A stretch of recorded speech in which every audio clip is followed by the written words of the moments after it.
US, we may postpone that and have a program in which we invite pundits in to talk about what it means for Asia, and I'm talking about Thai political analysts, when they've had a moment to digest it. So that is in flux.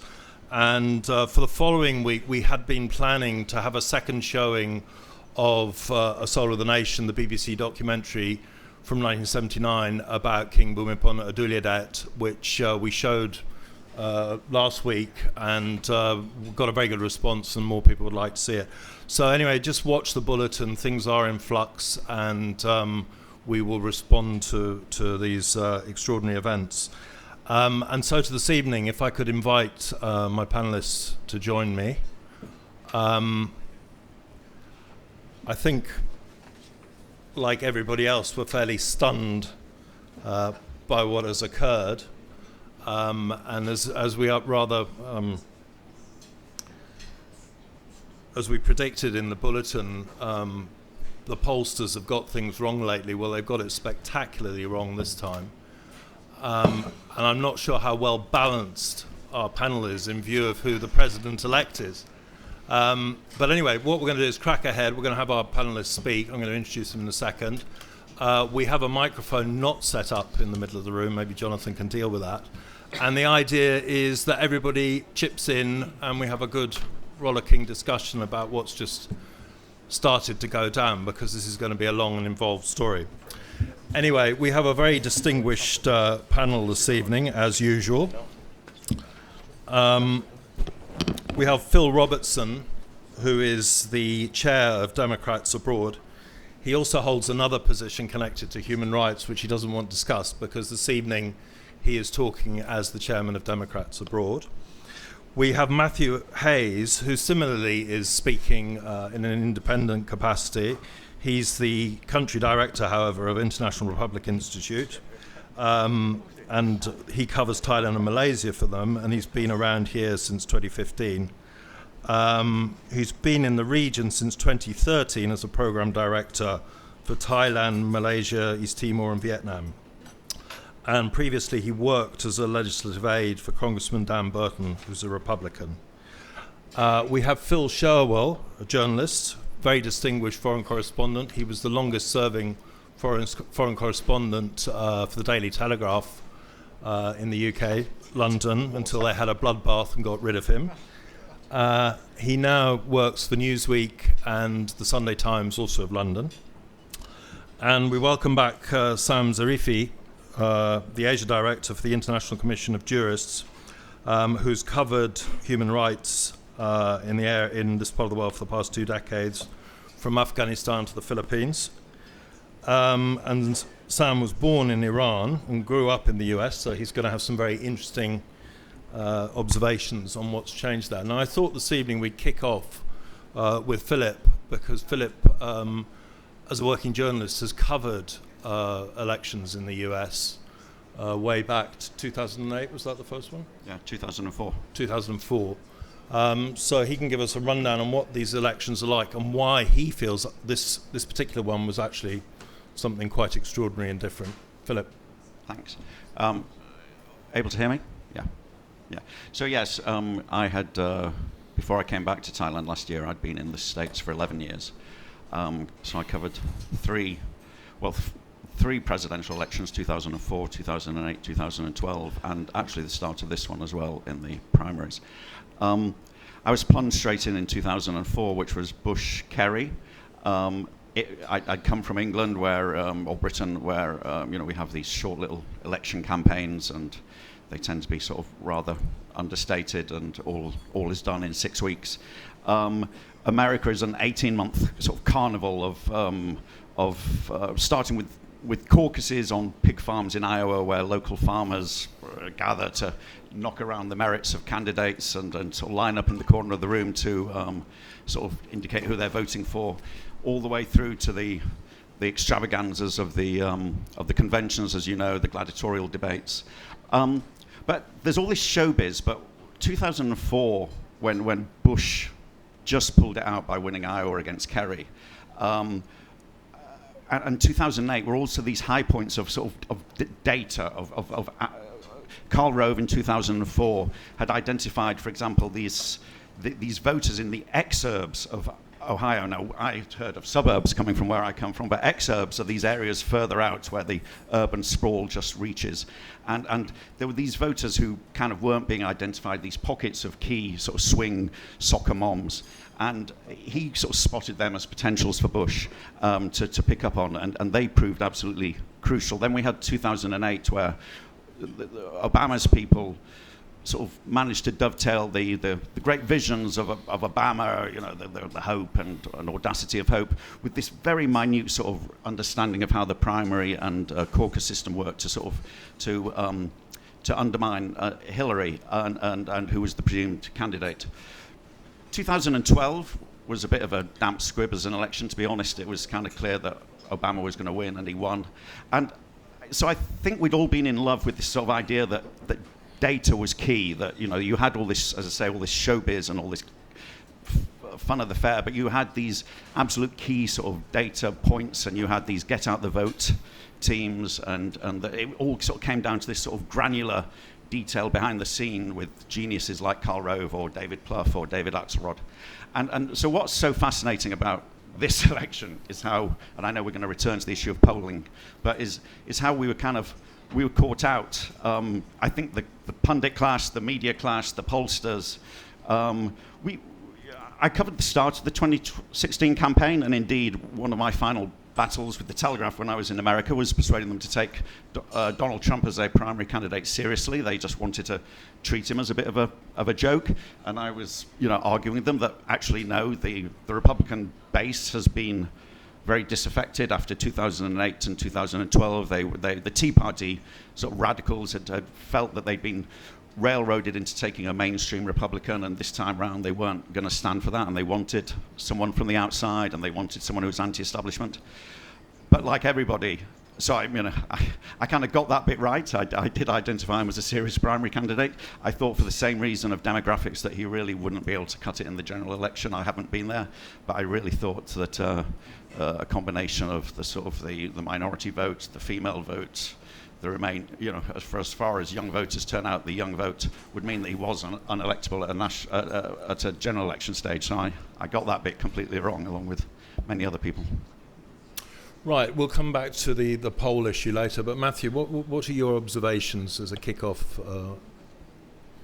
Thanks. You know, I think, as Philip mentioned, the biggest takeaway from this election for me is that, you know, the American, I would say, political class and those in the media have just been out of touch with real America. And myself, I'm to blame as well. You know, I'm self-identified Republican from New York, but you know, the rest of America, you go upstate New York, out to Ohio, the Rust Belt, you know, those factory jobs that people relied on, they could go work for 30 years, get a pension, provide for their families, have left. And they're unfortunately not coming back. I don't think necessarily Trump's policy prescriptions will bring them back, but I think he's tapped into this angry electorate, which traditionally voted Democrat. And the Democrat Party had the union vote, the working class vote, locked up for a long time. And now that's gone Republican. And Trump ran on really a populist ticket, not traditionally Republican. You know, he's against free trade. You know, he doesn't talk about these social issues like a lot of the evangelical voters do. But a lot of people were somehow channeled their anger to this millionaire from New York who's on the front page of the New York Post every day. I have no idea how it happened. But frankly, he's kind of redrawn the electoral map as we've seen today. I mean, Wisconsin hasn't gone Republican since 1984. Pennsylvania hasn't gone Republican since 1988. He's really competed in a lot of states that Republicans have been trying to compete successfully in for the past 2 decades. He's been successful. You know, today when Dominic asked me to talk a couple days ago, I was going to talk about the demise of the Republican Party. And now how it needs to regroup and get itself together. But frankly, I don't know where the Republican Party goes from here. They have a majority in the House. They've kept all their seats in the Senate, except for one. I think Kelly Ayotte's seat in New Hampshire. We're still waiting, you know, to be called. But pretty much the Republicans now have a mandate to govern. How Donald Trump governs, I'm not sure. He has the burden of responsibility now. I think a lot of his policies that he talked about during the debate were just really targeted at his base. I don't think necessarily Congress will give him money to build a wall necessarily or pull out from a lot of our international alliances. I hope not, at least. But, you know, I think the biggest thing, too, for all of us here in Thailand is what's going to happen with American engagement in Asia. I think somebody like Trump, who is against free trade, you know, TPP is dead. It's not going to pass during a lame duck session. Unless we renegotiate it somehow, I don't see it passing in the next year. Whether Obama's pivots to, his pivot to Asia continues under a Trump administration, I'm unsure of. He's talked about Japan and South Korea building nuclear warheads against North Korea. He's really turned American foreign policy on its head a bit. So I think there's a lot of uncertainty in the room. I have a little bit of confidence in the fact that Donald Trump was a Democrat a few years ago. And hopefully that means he could be influenced. Hopefully that means that Republicans, especially on the foreign policy side, who had worked in previous administrations under the Bushes or Reagan, come back for the good of the country and help steer him in the right direction. One could hope. Phil's shaking his head here. He's unconvinced, but yeah. Sorry, man. Yeah. We'll get you a scotch, too. I think you need something stronger. But, at the end of the day, too, this was a fair election, and democracy is messy. And this is what we get out of it. Frankly, I think all Americans, especially on the coast, have been out of touch with rural America and the people that go out to vote. Hillary didn't drive out her base in the cities. The African American community didn't come out to vote. The Latino vote is not necessarily monolithic. I haven't seen any exit polls there. But this is what we're left with. I'm hoping the country comes together. I have faith in our checks and balances in the three branches of government, and cautiously optimistic for the time being. Phil, drag yourself out of your gloom. Thank you very much. I'm Phil Robertson. I'm the chair of Democrats Abroad, Thailand. For those of you who are reporting on this discussion today, there's no other affiliation connected with my remarks. If you have any questions about that, please talk to me. What would I say here? A lot of people asked me today at the Roadhouse barbecue, where the Democrats Abroad held its election returns watching event, what I felt as the returns came in.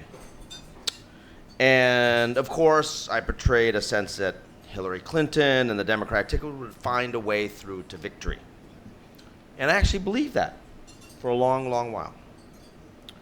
But as the returns came in, what really came over me was a fundamental sense of disconnection between the experience of Americans living overseas and what was happening in the United States. And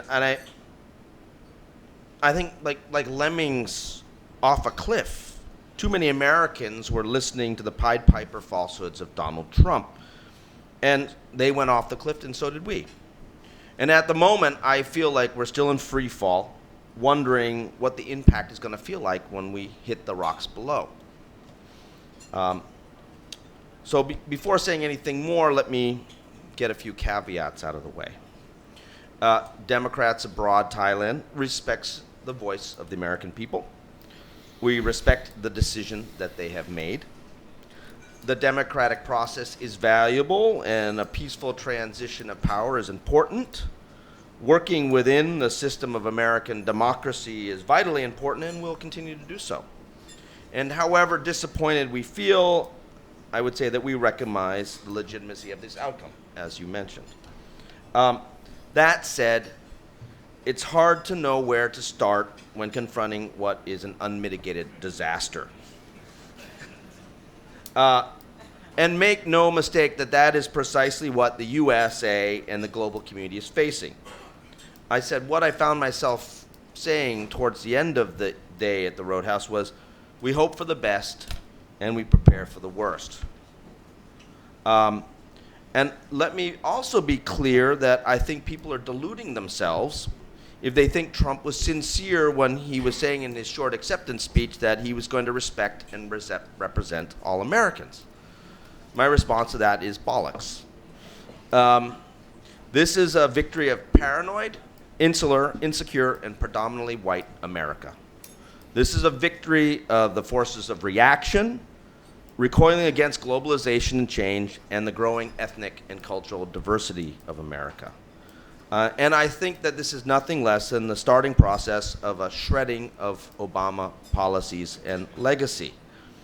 I think that we're going to see Trump and friends try to overturn everything that has been done in the past 8 years, ranging from global warming and the environment, to reducing income equality, to recognizing sexual and racial minorities, to supporting human rights. And needless to say, I think this is also a blow in the fight to end sexual abuse of women. I'm pretty sure that the women who stood up to declare what Donald Trump did to them are pretty damn worried today about retaliation against them.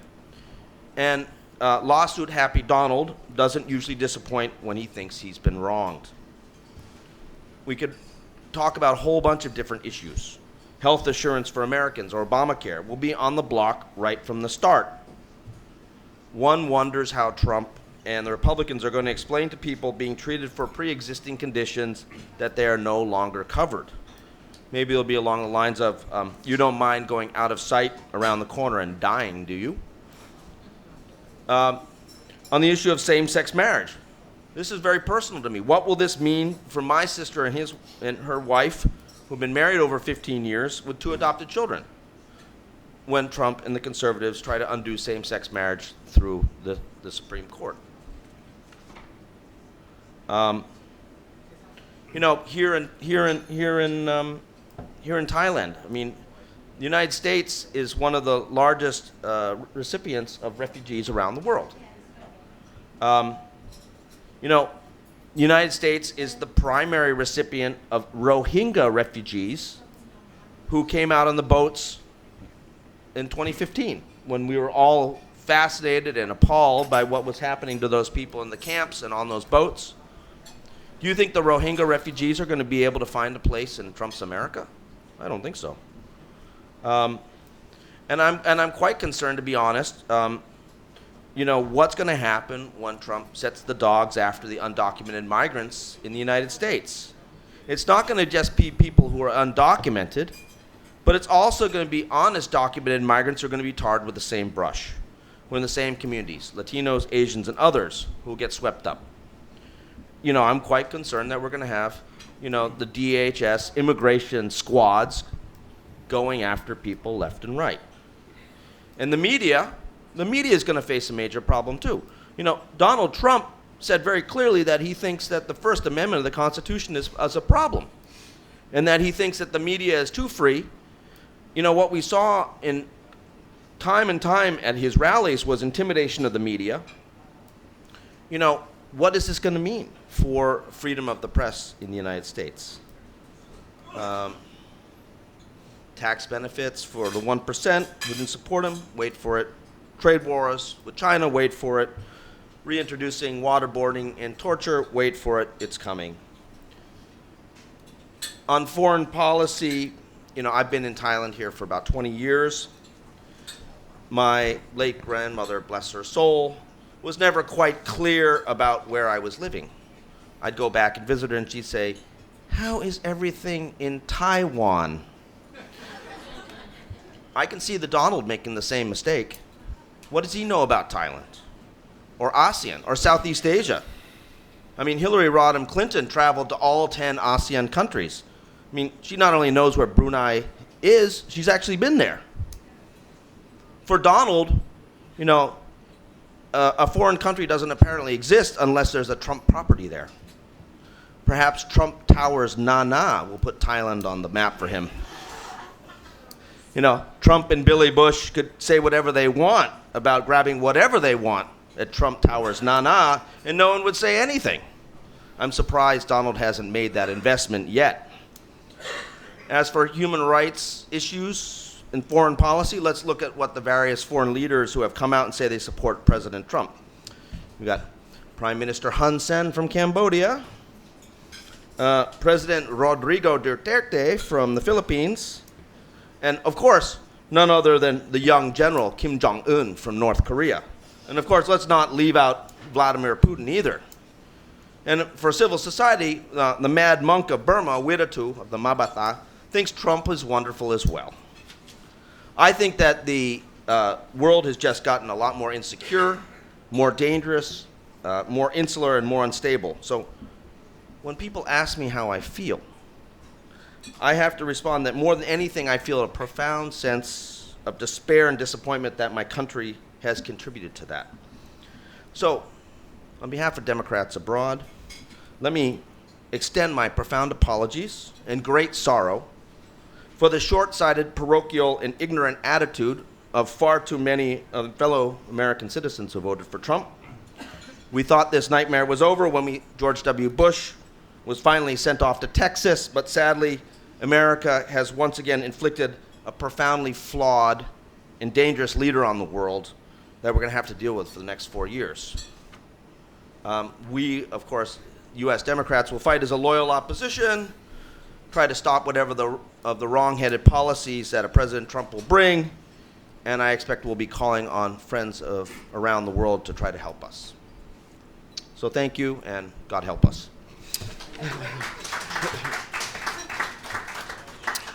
Sam, what are your comments on your adopted country and what's just gone down?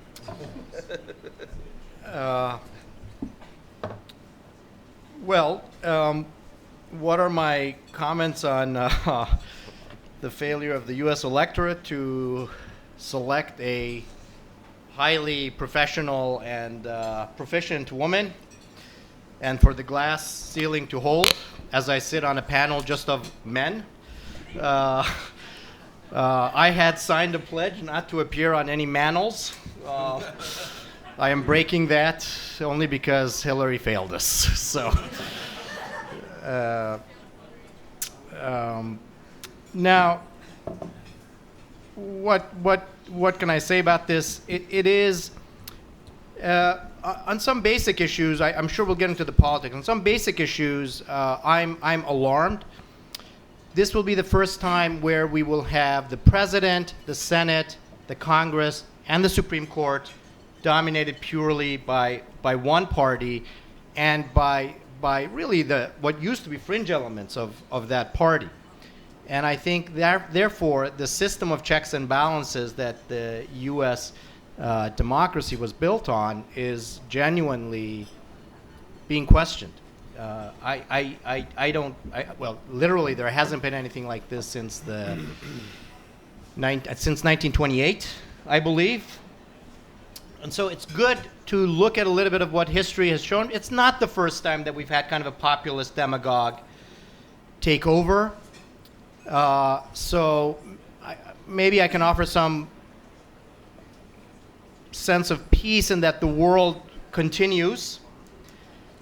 But on the other hand, let me suggest that the examples of previous times when we've had demagogues taking over major empires has been entirely negative. This was November 9th. November 8th, of course, was the anniversary of Kristallnacht, another time when fear allowed a major Western democracy to be overwhelmed. But more important, this November 9th is the 18th of Brumaire. For those of you who, like me, grew up in a Marxist family in Iran, you will remember that the 18th of Brumaire was when Napoleon Bonaparte, a young, unknown general with clear physical issues, everybody thought he had a small penis because he was so small and his hands were small, managed to take over the French government. It's also very crucial because that was the time when later that 18th Brumaire became a moment when Karl Marx wrote a book called The 18th of Brumaire, which is what happened when Napoleon's nephew, Louis Napoleon, 67 years later, managed to take over the French Republic again by relying on a combination of fear and a highly disaffected working class. For those of you who are interested in the exit polls and the issues that I think Matt and Phil raised about how disaffected the American working class is, it's not bad to go back and read what Marx had to say about it. He was very unflattering about the proletariat and its tendency to give in to demagoguery. Those two examples are there just to point out that Napoleon Bonaparte, although frankly a genius, threw Europe at least into years of horrific warfare. Louis Napoleon ended up with the Prussians taking over Paris. So let's see what happens with Trump. But what is also the significance of this, because this is not just about American voters. This is clearly a global phenomenon with Brexit, with the unprecedented rise of European demagogues, Geert Wilders in the Netherlands, Marine Le Pen. In this part of the world, Duterte, Orban in Hungary. To me, I think it is fair to say that this is the end of the post-World War II order, that the notion of a world dedicated to opening up of borders, to opening up of trade, to the rule of law, I think that's over. We are now facing a world which is more nativist, a world which is more tribal, and this is potentially a huge problem because it's a multipolar world.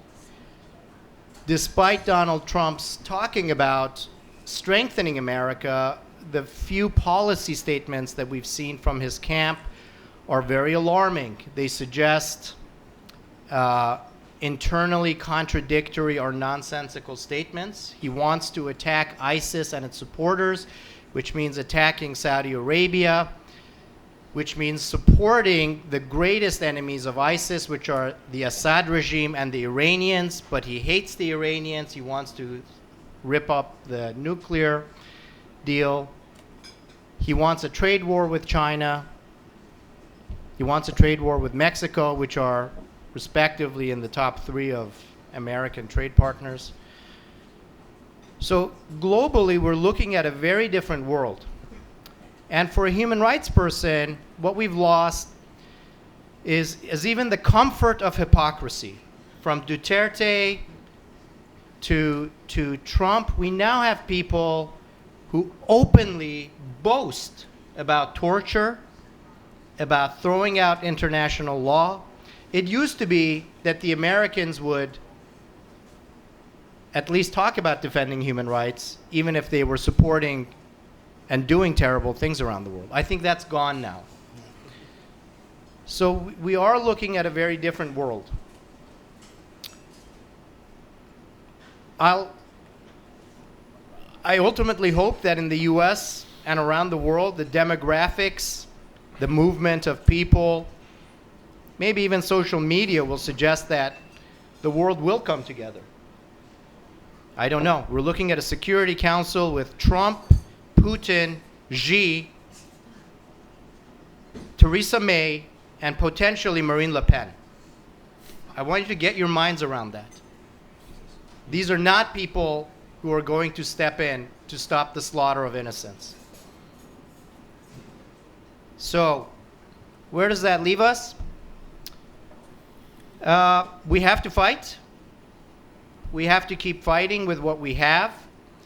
I think we have to really think about it. I think, unlike Phil, I'm a Reagan Republican. I only became a voting Democrat in this election.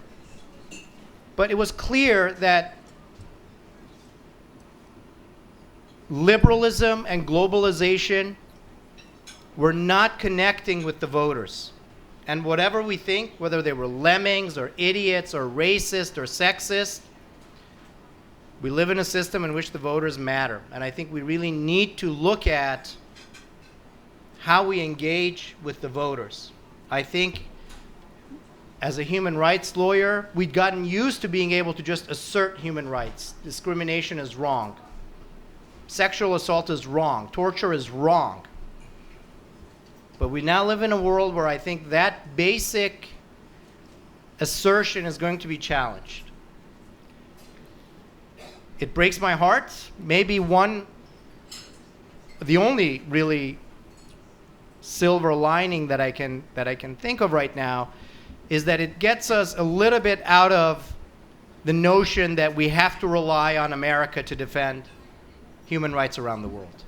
I don't imagine the Trump administration speaking out about extrajudicial killings by Duterte. So that means that people who do believe in human rights have to fight the fight, and we have to fight it alone and outside of the structure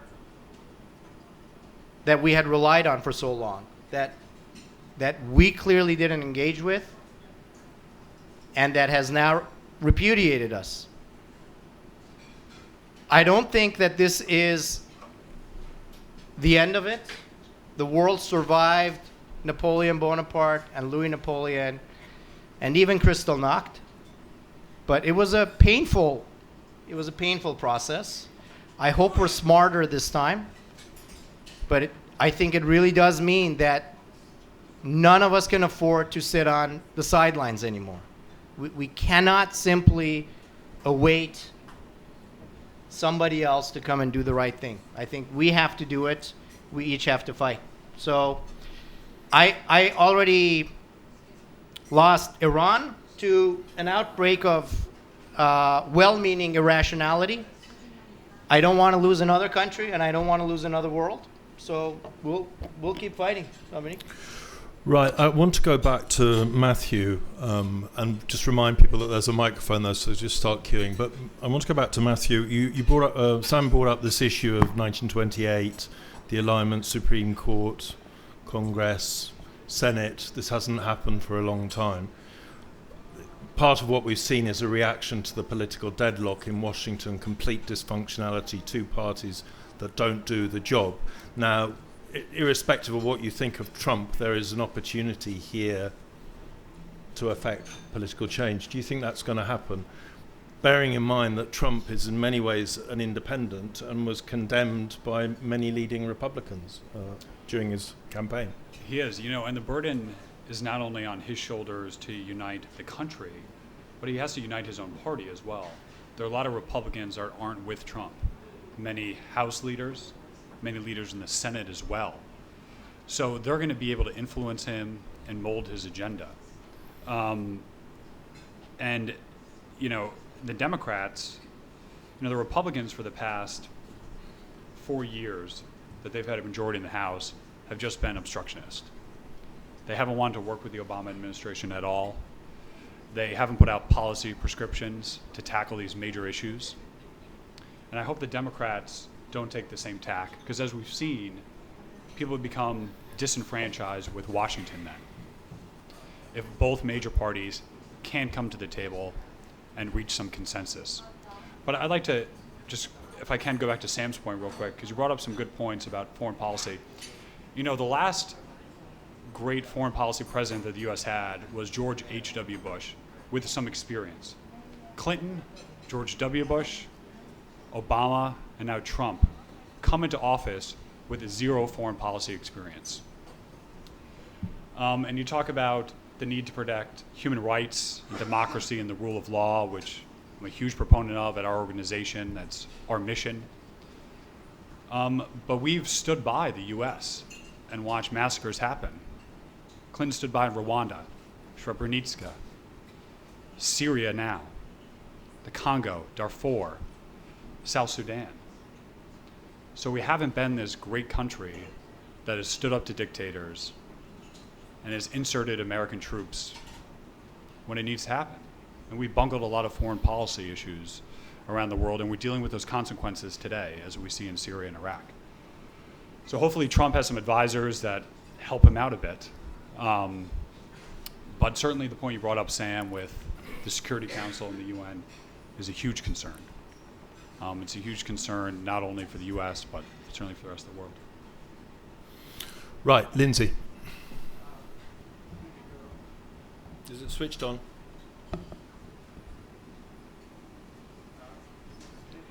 From Fairfax Media. Very sobering commentary from the panel. Thank you.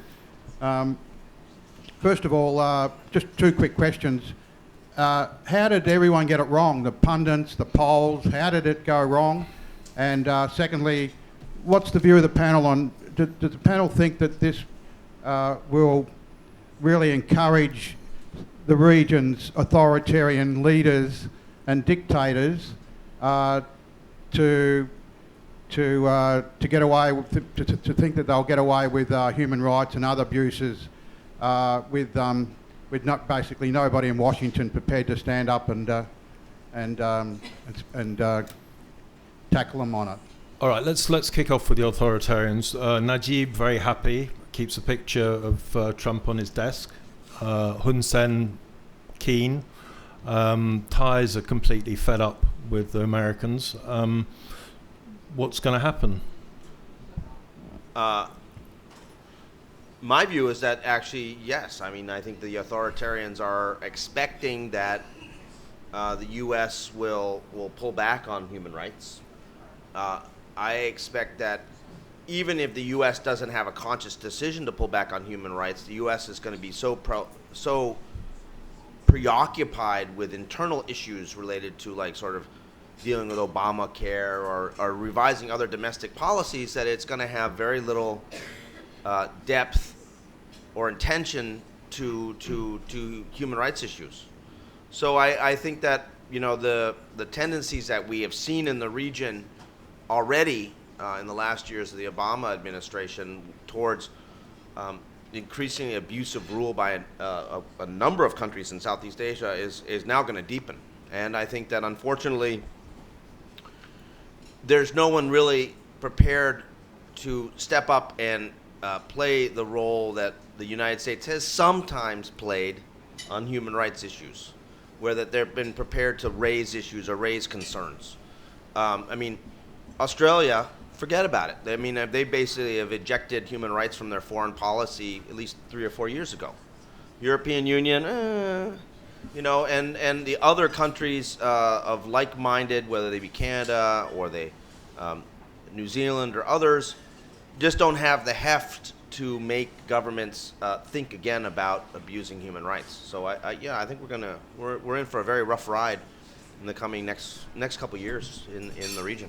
And one thing just to add there, we've spoken about some of the local leaders, but I mean, for all his China bashing, this is a great result for China as well. I mean, this is an America that's going to be focusing inward, that's going to be disengaged, where the states of Asia are just going to no longer, those that were within the American orbit are going to just feel, well, we can't rely on them, they haven't got our back. His comments about maybe we cut loose Japan and South Korea and they should just go and get their own nukes rather than hiding under our umbrella. This is just great news for China in this sort of part of the world, and they also, it feeds into their sort of whole notion, as we're sort of seeing in Chinese coverage, of democracy as being a failed, or a system that just doesn't work anyway, and look at what a mess they've made of themselves. So in terms of that sort of big picture of sort of regional influence and who's got the say, then you know, China, I'm sure Beijing is delighted tonight. If I could answer your question about the pundits getting everything wrong, you know, my feeling is that nobody talks to each other anymore. I don't think NBC News went to the panhandle of Florida or out to rural Oklahoma to talk to voters to see what they feel like. We sit on our phones, on social media. All our friends have the same opinions as we do. We watch news that feeds into that opinion as well. And we're in these silos. And I think the media, especially, and the political class, is all cornered off on the East Coast or the West Coast. And there's a forgotten America, and people don't talk to that forgotten America. And I think people underestimated that, and underestimated the fact that they channeled their anger through Trump. Why they did it, it's beyond me. But it happened, and I think that's how everyone got it wrong. Yeah. Can I just say, I think the role of social media is, to me, really interesting. Philip talked about how the Obama campaign and earlier the Rove machine had been able to use kind of big data. Clearly something has gone wrong. I think what we see around the world, I think Duterte, Jonathan, Duterte has been able to use Twitter and social media remarkably well. Part of it is simply because hatred and anger are much easier on 140 characters. It's much easier to just say, kill all the drug dealers than to say, let's provide a mix of healthcare and poverty reduction mechanisms. And so, I mean, it just doesn't. So part of it, the media, certainly in the U.S., has to really look within itself. My colleagues, my friends who are in the business of looking at the media are raising this. CNN made $100 million last year, based just on Trump. So they have the media has a tremendous model. The media absolutely failed to engage with this election on a policy level. I saw some data today that the total amount of time spent by the major networks on policy issues was literally around 2 hours in the entire election. And that's astonishing. I mean, we all saw that really summarized in the last phase with the whole email thing, in that it was continually reported without any substance. And Trump was the master of reportage without substance, and Duterte is a master of that. Putin is a master of that.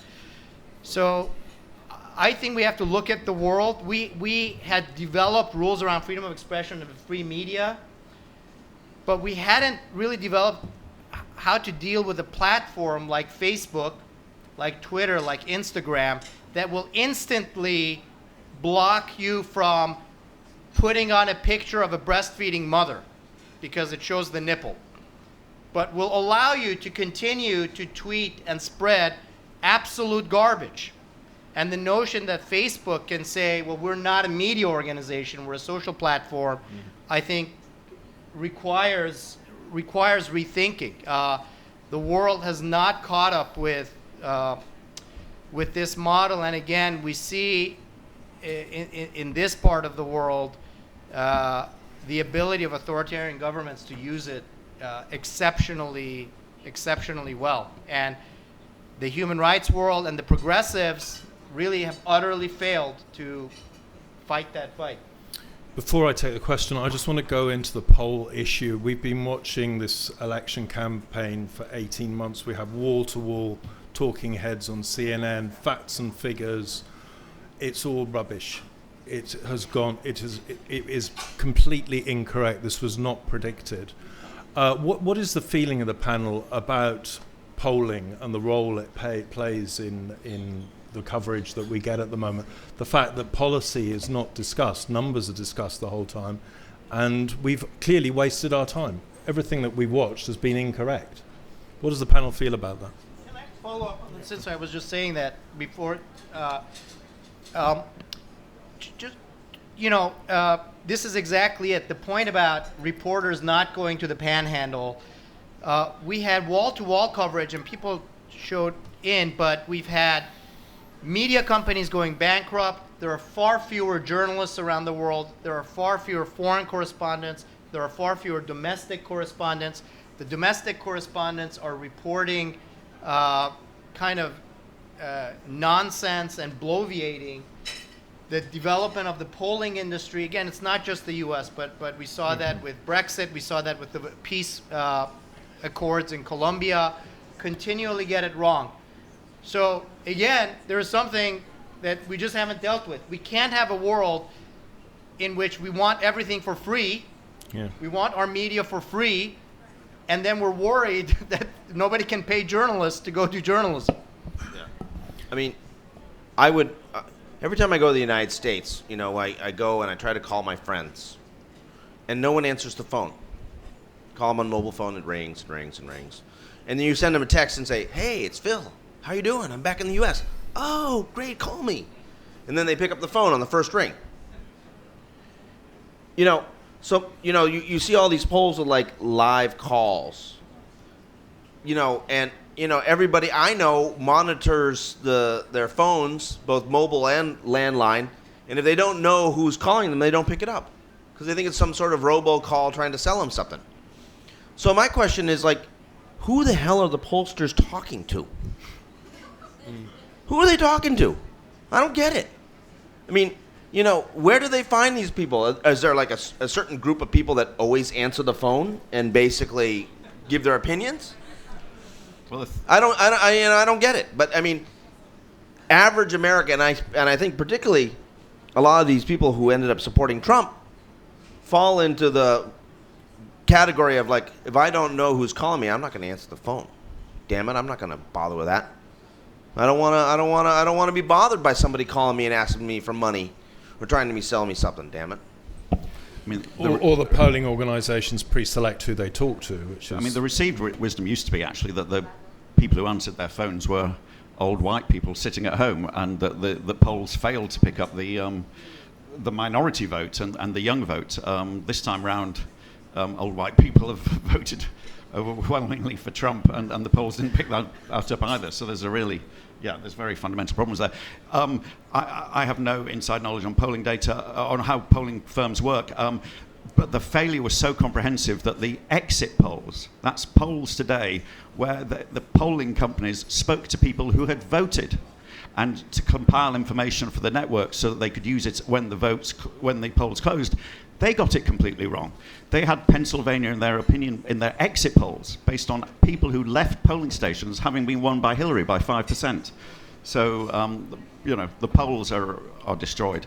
As the media rep here, the only media representative here, I completely agree with Sam that social media is undermining us and as a financial model, and it's blowing us out of the water at times with attention on our reporting. I mean, if you pore through, I should say, some of the newspaper and online and digital reporting, there has been some people who went out there and were speaking to folks in the Panhandle or in rural Pennsylvania, and when you read their reporting, it's very, very unsurprising what the result was, because they were picking up on this, but it was completely and utterly blown away by either my industry, the media industry's focus on polls because they're easy, and on headlines and the horse race element and the sensationalism element, and they were blown away by the Facebook and Twitter world, which just swamped the coverage. So the reporting was there, and I'm going to mention someone called David Usborne from The Independent, who's a very good friend of mine and who I had thought for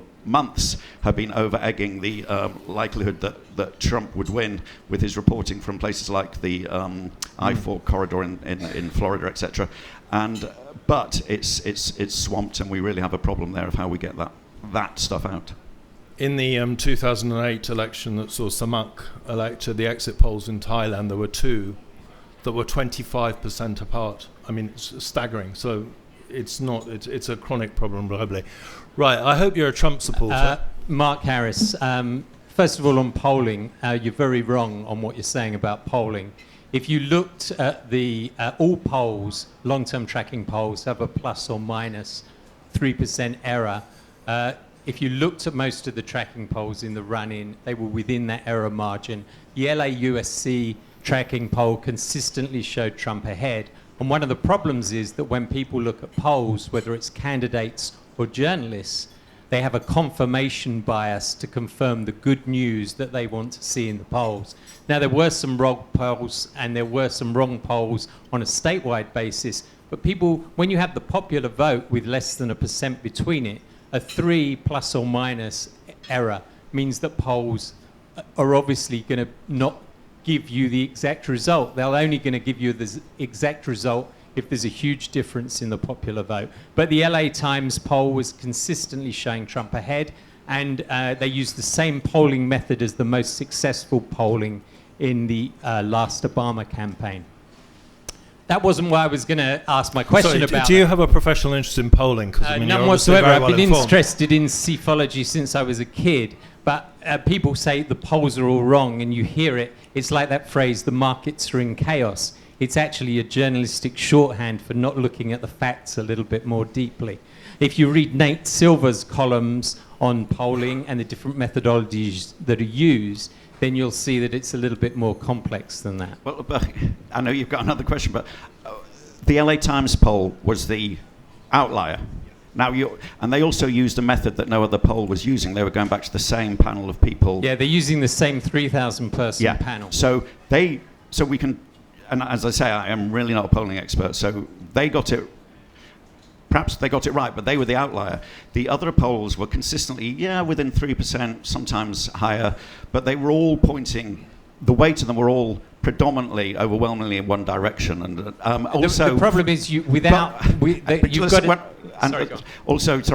But Hillary's actually probably going to win once all the votes are counted in California, the majority of the overall vote. And obviously in America, it's not the overall vote that counts, it's the state-by-state vote. And, like Wisconsin, there was not a single poll in the whole campaign that's put Trump within, 2 or 3, never mind, 5 or 6% behind her. Not a single poll. So I don't think it's correct to say that the polls weren't pointing predominantly in one direction. The statewide polls have a different margin of error, and they're generally done on smaller samples.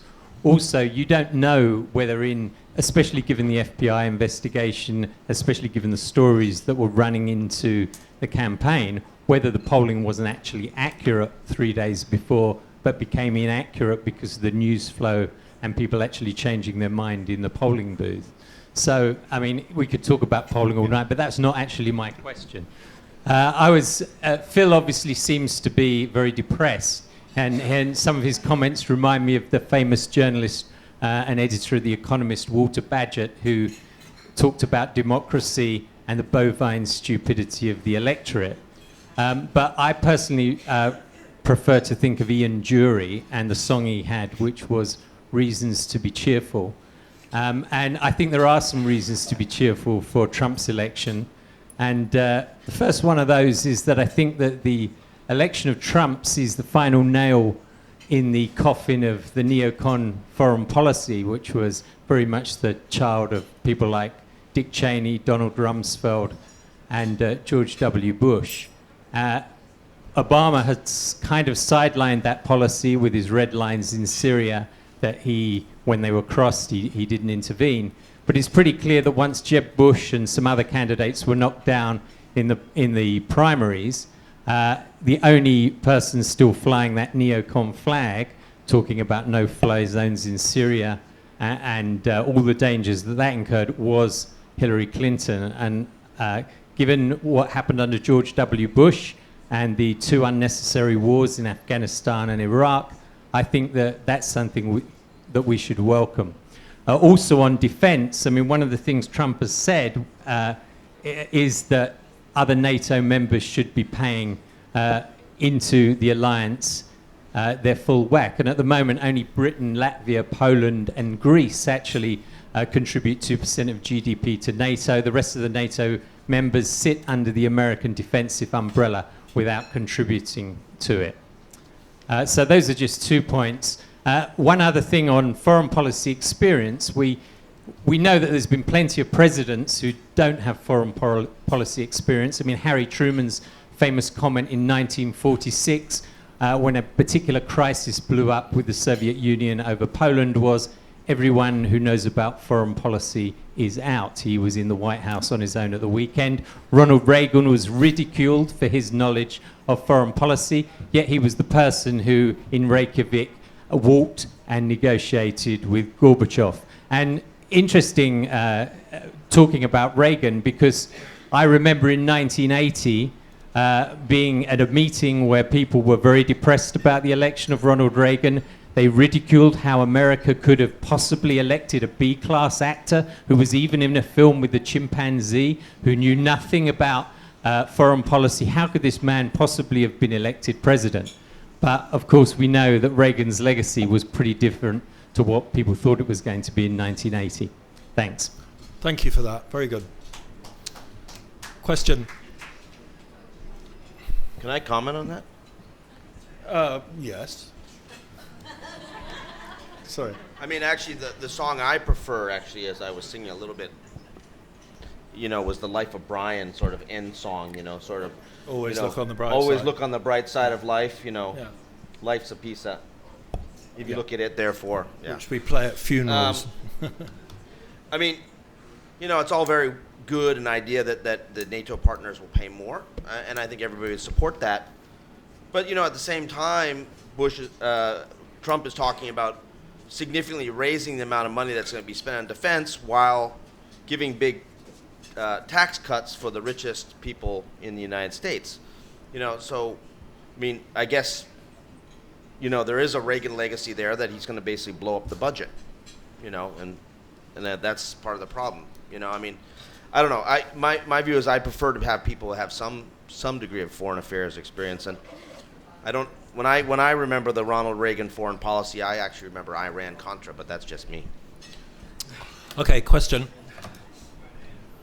Hi, thanks for all of your insight. I'm only 20, so I don't have a long history with U.S. Who are you? politics. My name's Montita. I'm Thai American. I was born in Bangkok, grew up in Florida, and really let down by my state, unfortunately. But I'm currently a Harvard student. I'm here interning at the Thailand Development Research Institute, so pretty interested in policy. My question is about the point brought up about tribalism and nativism, which I think is pretty spot on about in regards to what I've seen occurring in the U.S., not just in terms of old conservatives who just are completely, I guess, unmovable on issues of LGBTQ rights, women's agency to their own bodies, diversity, multiculturalism, etc. But also this rising youth alt-right, impassioned kind of pride for a lot of white supremacy and white nationalism. And I think that the statement that this election failed because of the liberal elites' misunderstanding of the Rust Belt, working class, disenfranchised, disillusioned Americans kind of ignores this Milo Yiannopoulos field type of complete shutdown or turning your back on, again, what I've grown up to believe is the way of the world, is opening more borders. So to what extent can we expect this tribalism, nativism trend to continue? Is it the complete dissolution of the EU eventually? And also how do we address this tribalism/nativism issue? Right, who would like to take that on? The world closing in on itself.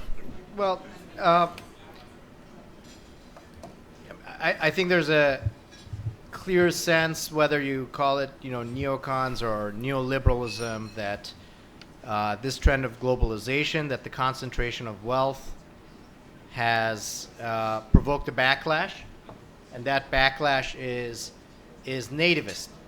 And we see that really everywhere around the world. So at the same time as people have access to more foreign things, more foreign consumer goods, as their economies are more and more globalized, they are retreating a la Brexit into some essentially false notion of a past where everybody kind of lived in a Leave It to Beaver community. Or now, what's very interesting to me is that the original experience of this, I think, actually came from the developing world. Again, Iran is a part of that, but we've seen that everywhere, where this was a backlash to globalization. Nativism was a way to assert some kind of identity, to give people a sense of identity.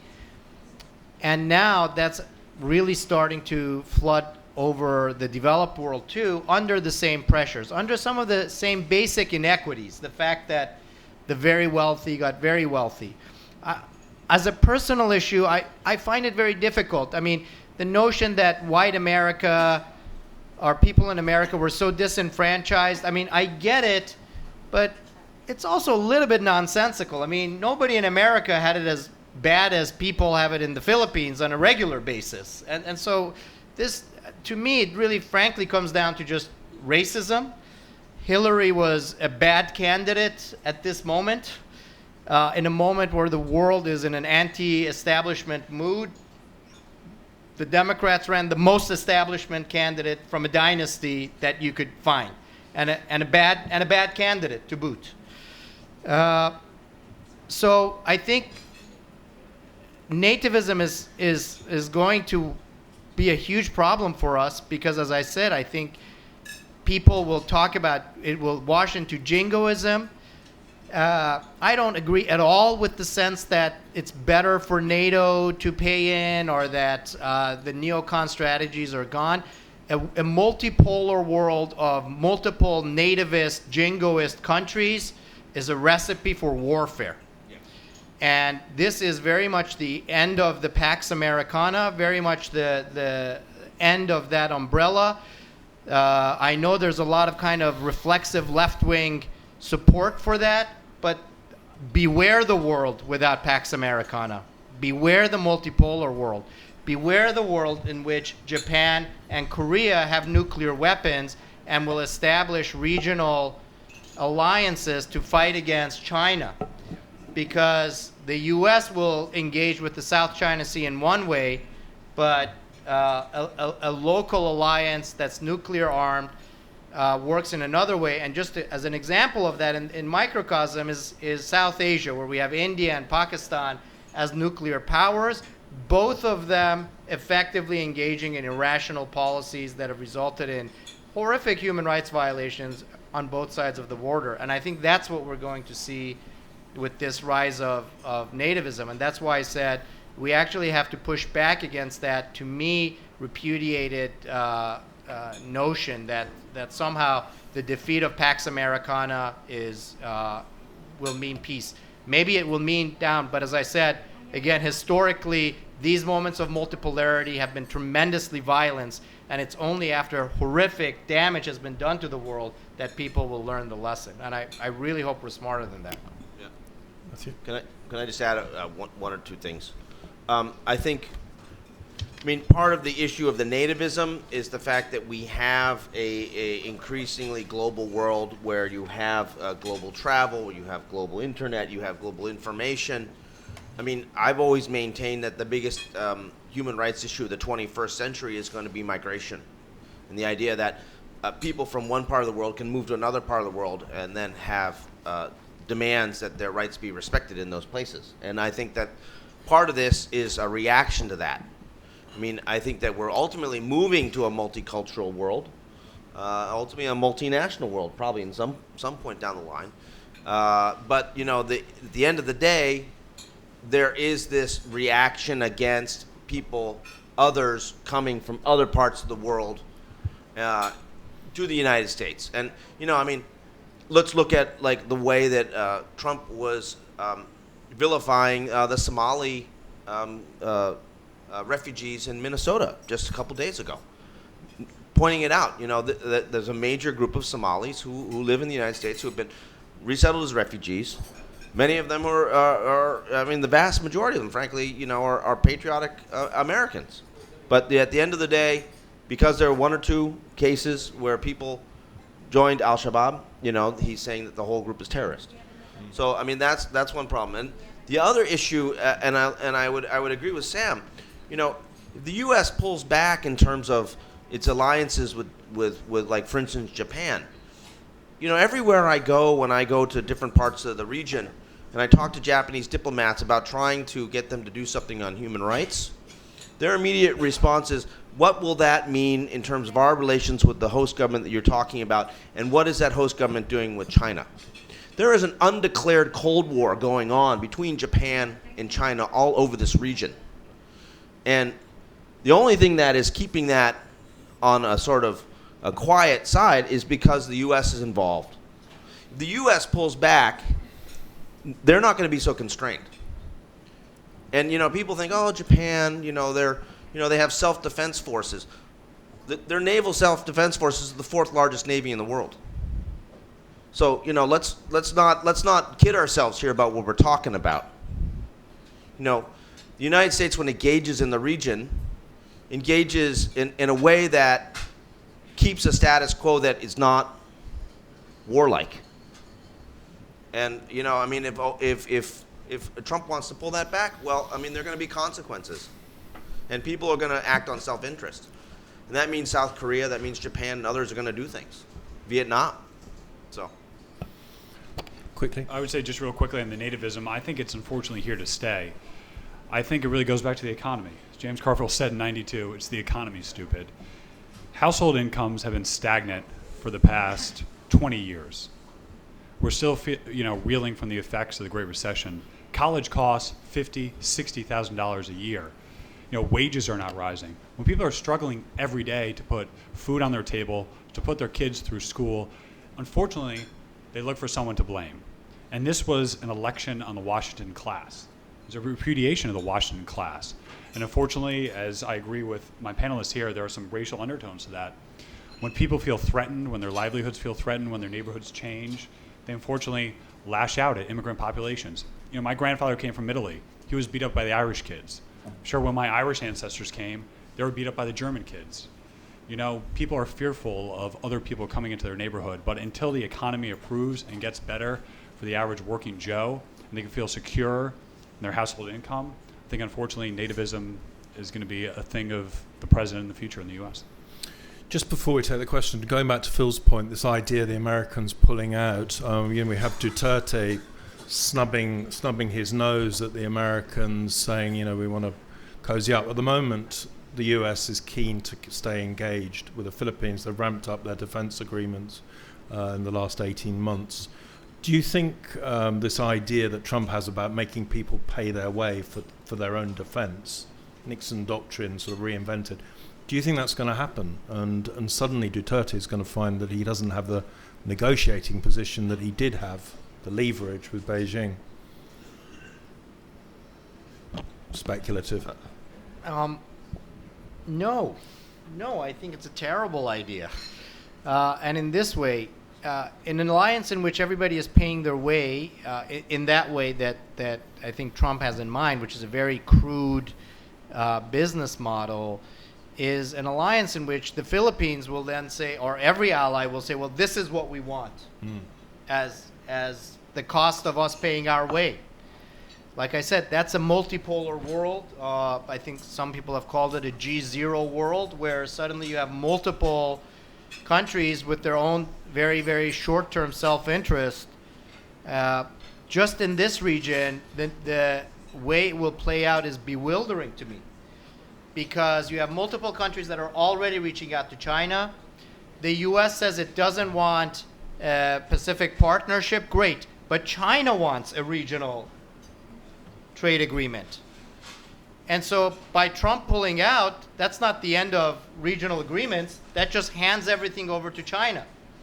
So now if Trump wants to fight China, he has to make alliances with the countries in the region who are now reaching out to China. I mean, again, the difference between Reagan, who incidentally had George H.W. Bush and a very, very sophisticated, at that point, Republican foreign policy machine to work with, and Trump, is that we literally don't know. We have no idea what Trump's foreign policy is. He's come up with these tweets that are internally inconsistent and essentially meaningless. We have no idea what this is going to look like. We don't know what his foreign policy apparatus is going to consist of. Or who's going to be there?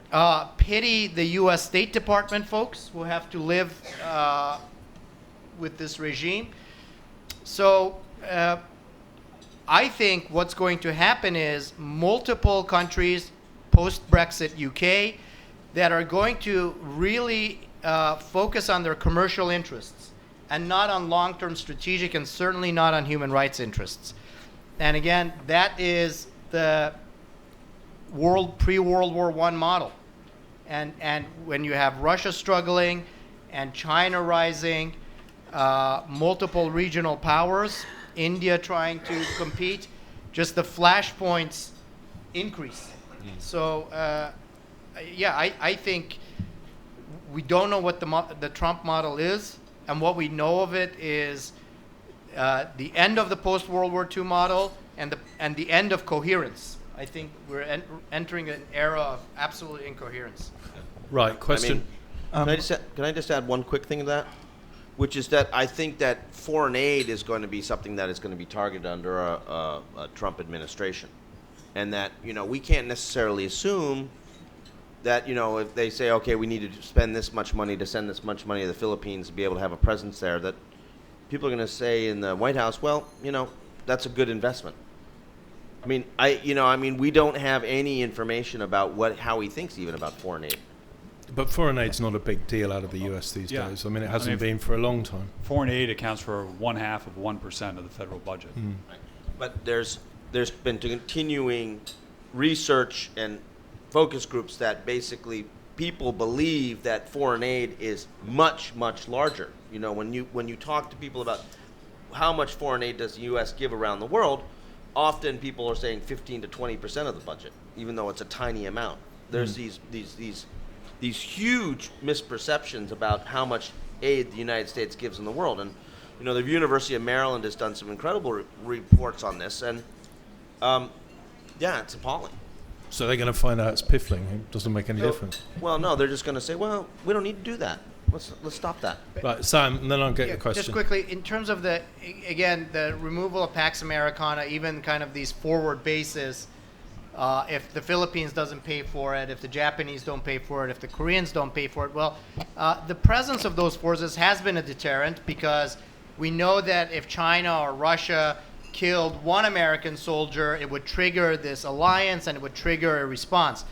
Without those forces, you're now facing the notion that South Korea and Japan and the Philippines will each have to significantly ramp up their military, which means shifting spending towards the military, which means even more powerful militaries, which means a growth of more militarism, more flashpoints. So, foreign aid is one part of it, but the notion that we would just kind of let every country out there be cut loose from their old alliances is very, very, very, very frightening to me. Right, let's get to very patient. Okay.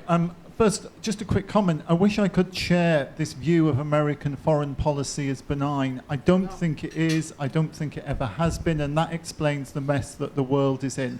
Someday I'll be invited to a panel and I'll give a lecture on why I think that. What I was going to say is, it came up earlier about this alignment between the three wings of the government.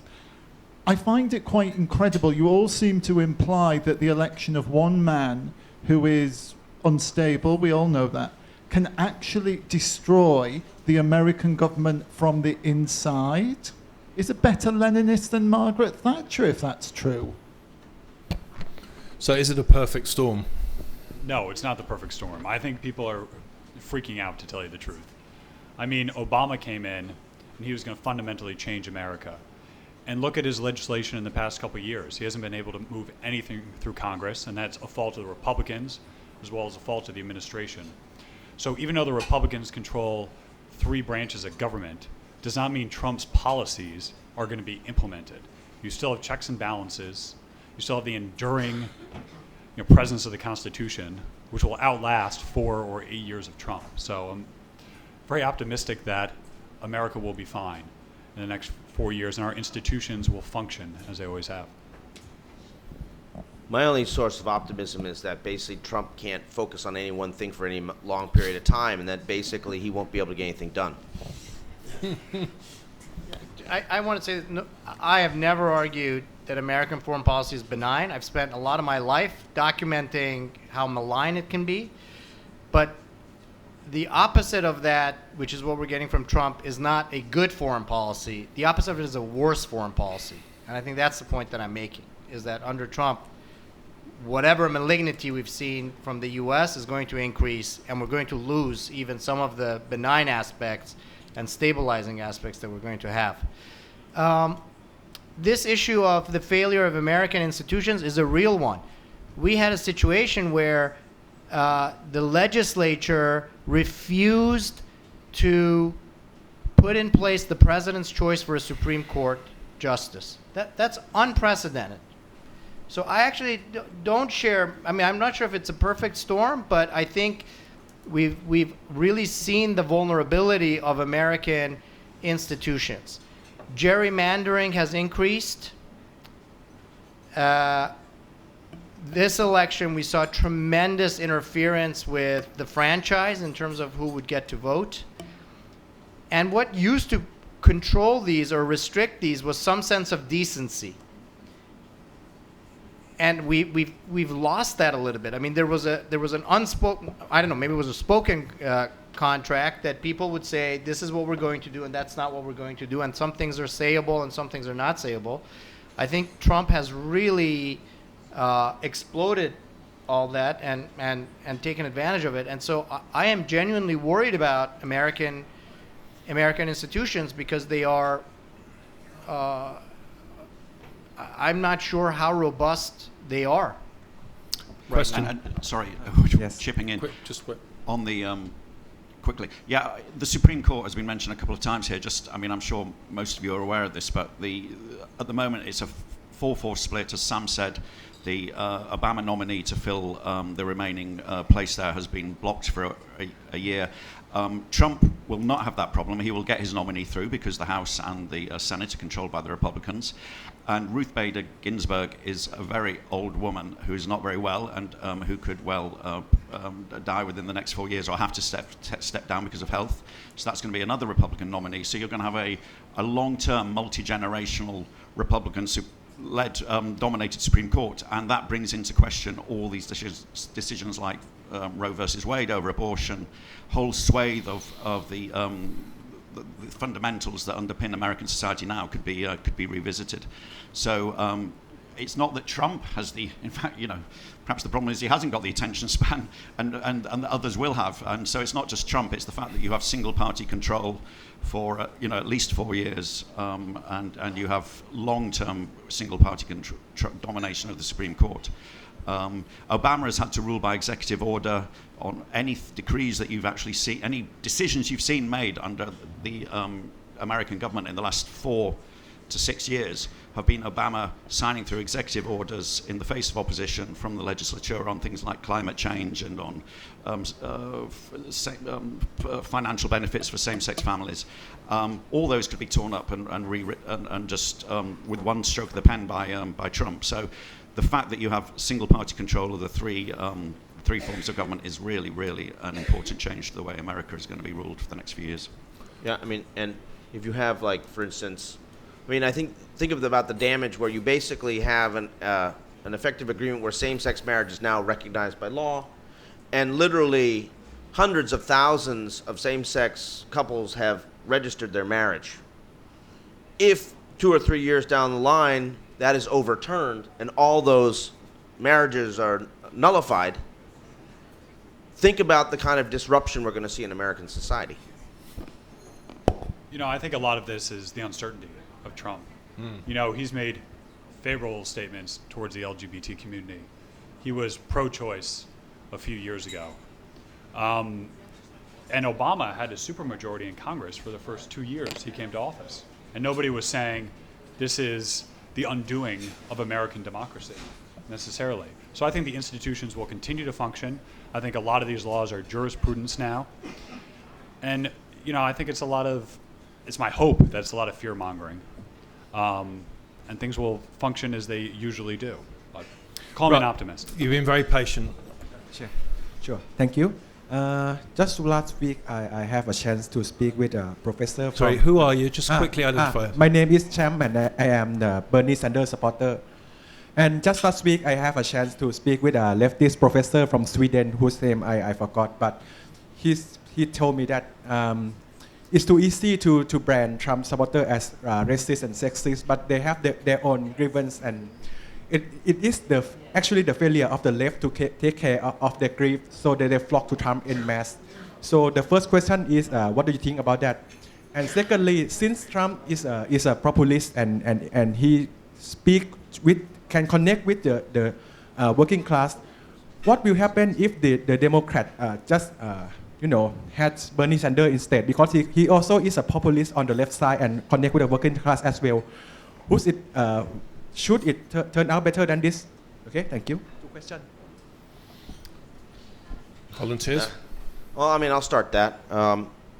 Quite clearly, when we had the global primary, not only in Thailand but around the world, Bernie Sanders won in a very convincing manner. We actually held 2 polling days, actually in this room, and Bernie Sanders won basically 3-1 over Hillary. At the end of the day, however, through the whole process, he did not win the nomination. And he accepted he did not win the nomination.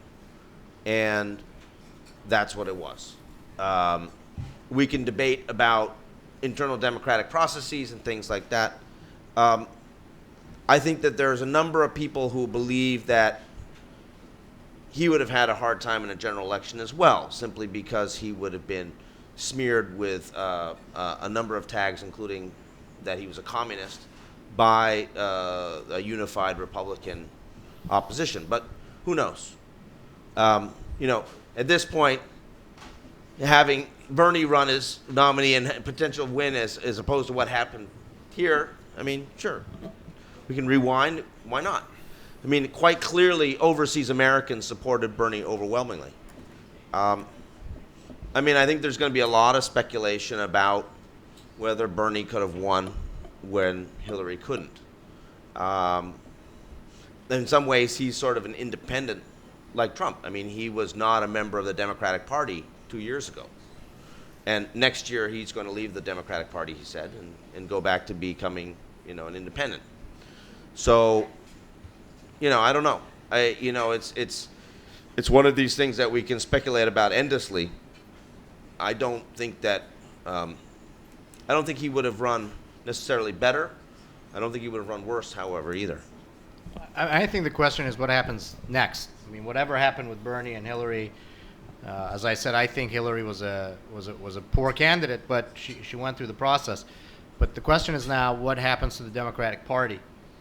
What will be their role? They are shut out of the levers of power. So unfortunately, I think actually the only thing that they have is just sheer obstructionism. I mean, they can only try to engage in, absolute kind of desperate measures, depending on how radical Trump's agenda is.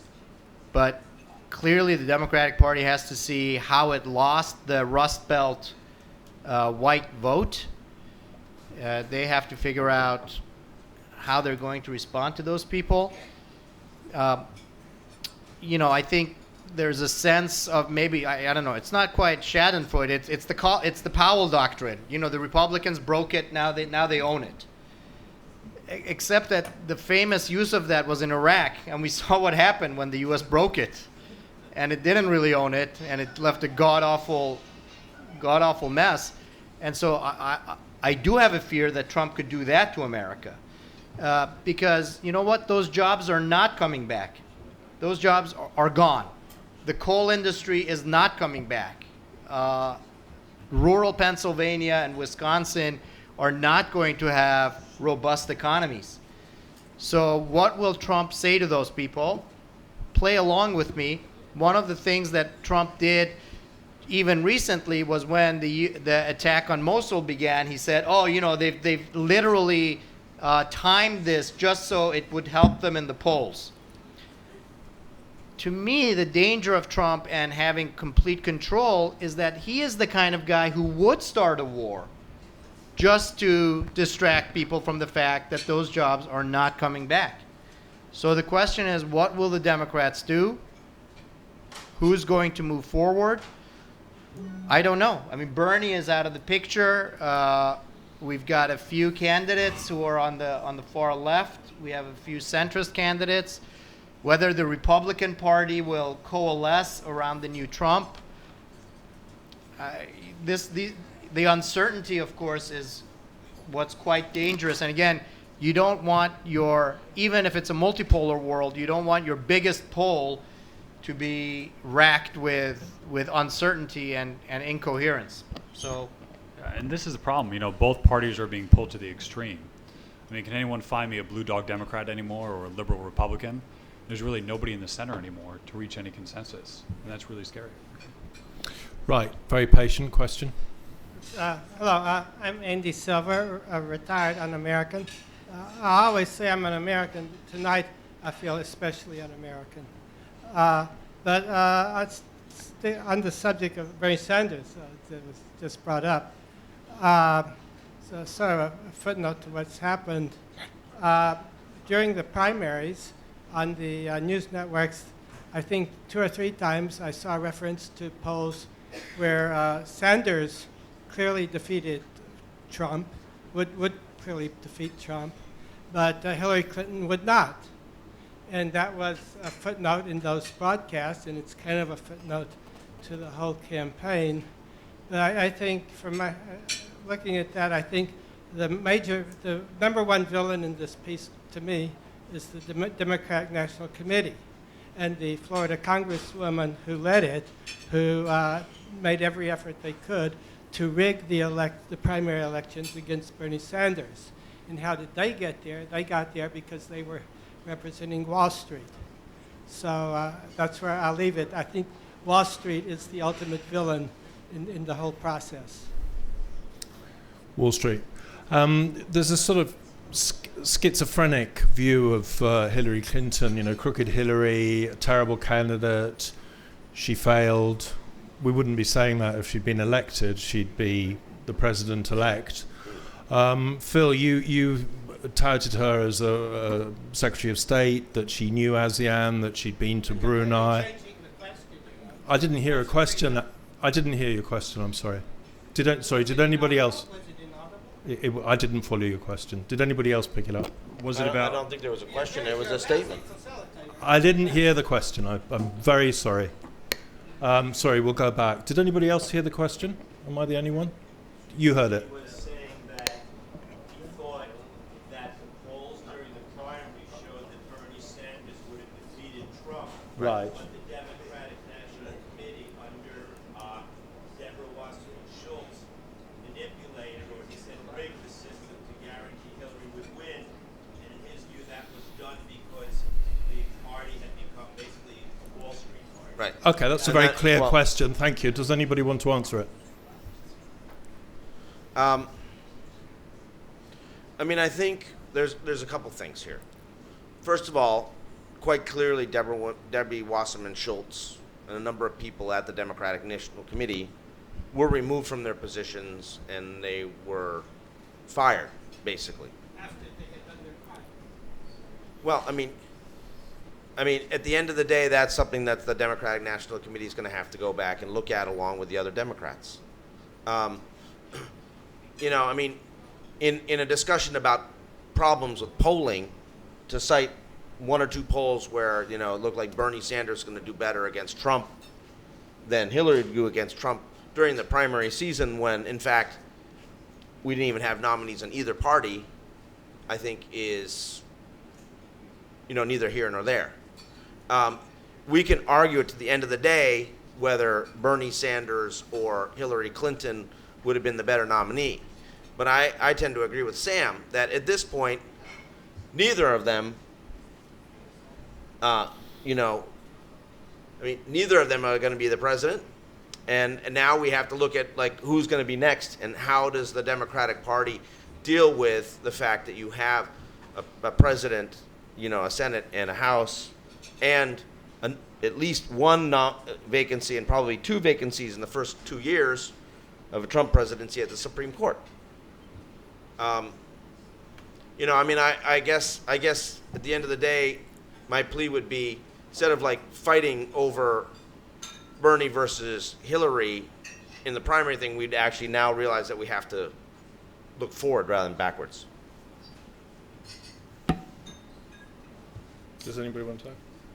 Going back to this issue about the quality of Hillary Clinton, if she was so experienced as a Secretary of State, why is it that the relations with the US and ASEAN have gone downhill basically all through this century?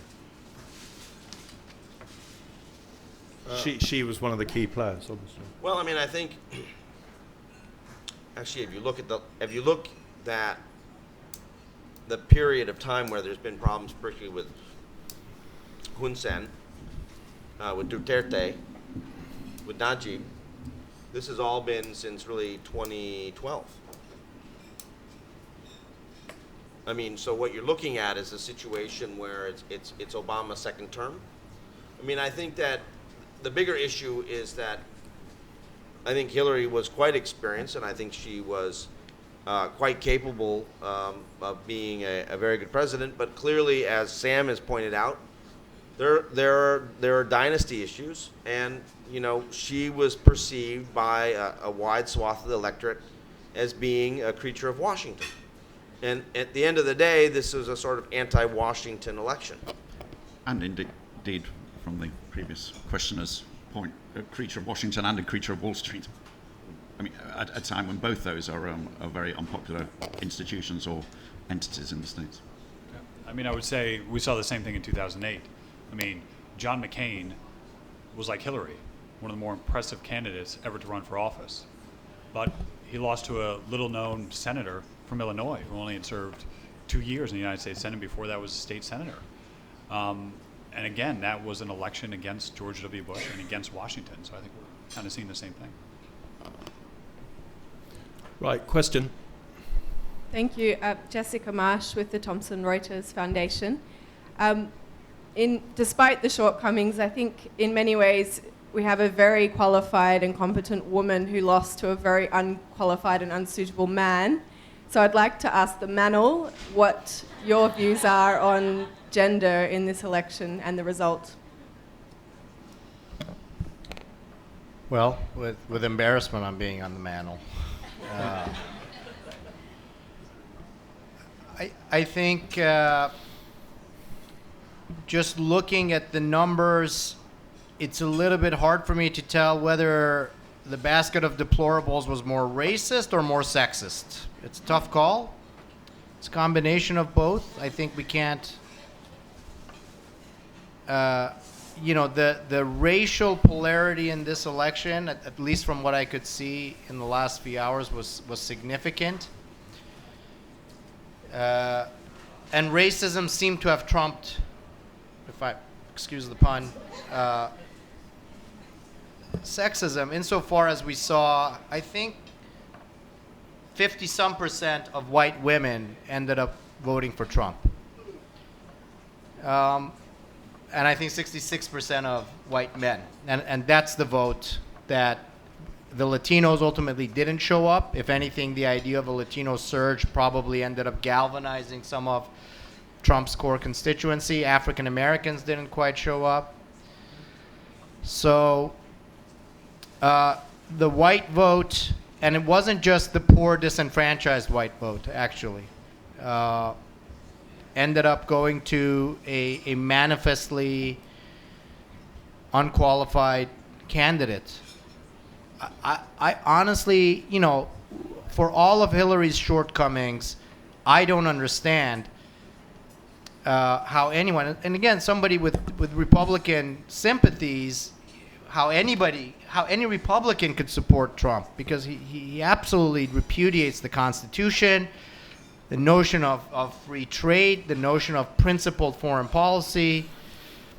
So all I can hold on to is a reaction to an African American president and very effective use of fear mongering. I don't want to. It is important to go back and read Marx on the 18th of Brumaire, because people have thought about this, and this is an experience that the world has seen before, and we've seen it with Berlusconi, and we've seen it with Hitler and with Mussolini. I hope it doesn't quite get that way, but Trump clearly managed to plug into something that was quite powerful, and the gender issue was an important part of it, but I think ultimately racism was more important than sexism. Does anybody else? I mean, I think that the misogynist vote was significant. I mean, I think that you know, there was a very heavy anti-woman vote that was involved here in parts of the Trump coalition. And you know, I mean, I'm frankly astonished after some of the revelations that came out about Trump and the way he is dealt with women and the way he has talked about women, that didn't impact more on decreasing the number of women that were supporting him. But I think that if you looked at the tenor of the rallies, if you looked at the way that Trump was talking about her, there was a lot of coded language that basically, you know, this woman doesn't deserve to be in the same tier, doesn't deserve to be in the same room, doesn't deserve to be in the same office as me. And I think that that appealed to some very sort of conservative, small world orientation of some of the Trump voters. I mean, I had a long conversation with my cousin, who's LGBT.